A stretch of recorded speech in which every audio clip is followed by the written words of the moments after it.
Every one of us as a child has that crushing moment when our faith is tested, the day when an illusion is shattered and our world seems to turn upside down.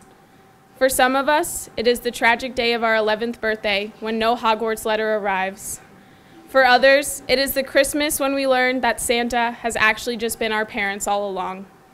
For others still, it is the morning we realize that the money under our pillow never was from the tooth fairy, but from Daddy's wallet instead. For me, it was the moment that I realized adults could be mean. From my youngest memories all the way through middle school, I had always believed that adults were perfect. There was this notion that grown-ups always knew the right thing to say and always did the right thing. I looked up to teachers and parents as role models. I sought their approval and avoided their condemnations, believing that age was a guarantee for wisdom, maturity, and kindness. Until I was 12, I lived with this illusion as a reality. However, every time I saw a teacher do or say something cruel, I took a step closer to this edge, the edge of this cliff that separated childhood faith from adolescent cynicism. My English teacher made a snide comment to me in class, a step closer to the edge. My gym teacher emailed my advisor with gossip about me, a step closer to the edge. My best friend's parents talked about me behind my back, another step. Now I was standing right at the precipice, looking over the edge into an abyss. But I wasn't yet ready to jump. I wasn't ready to let go of my peaceful oblivion. I wasn't ready to stop believing that all adults were demigods. I wouldn't jump, not yet. Fast forward a month, and I was over that edge. I didn't need to jump because that mom just came up and pushed me right over. Lea, my name sounded stark and stern, coming from her judgmental lips. I will not have you at my house being so inappropriate as to lie on the floor in front of my son. You are clearly a very promiscuous girl, but I will not tolerate that behavior in my house. I don't care that you are on track to ruin your life and probably end up pregnant and dropped out of high school by age 16, but you will not drag my son down with you. You are not welcome here anymore. She walked upstairs looking triumphant, as if she had righted some great historical wrong. I was stunned.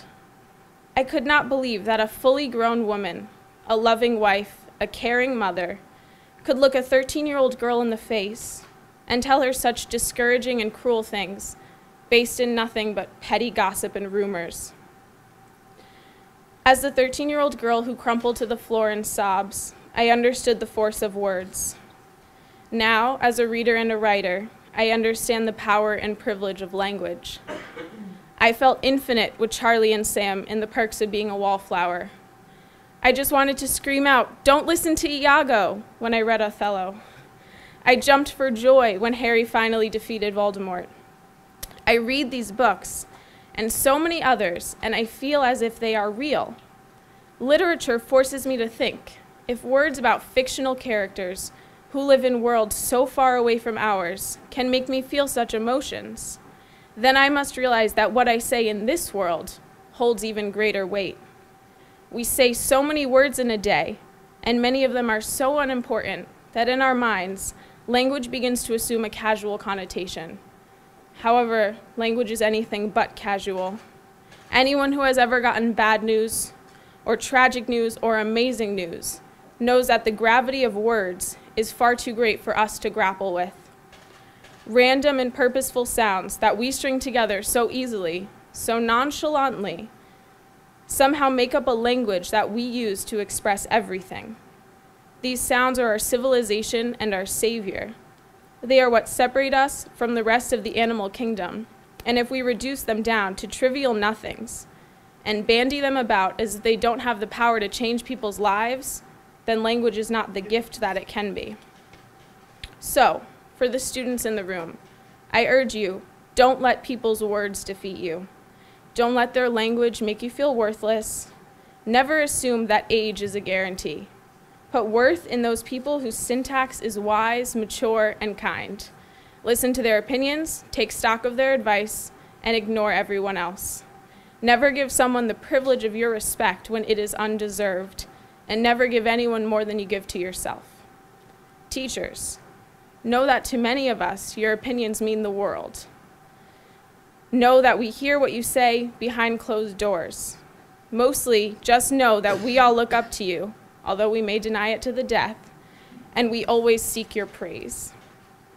To those adults who called me names, made fun of me, and told me I was worthless, I thank you for teaching me the intensity of words. Thanks to you, I will, for the rest of my life, wield language with a much more cautious hand, giving thought to the diction and tonality of my speech, knowing that simple sounds can impact as deftly as guns and bombs. Lastly, to my class. This year, hopes, dreams, and futures will hang on words. Hundreds of hours of work will come down to nothing but words. Letters that change lives will consist solely of words.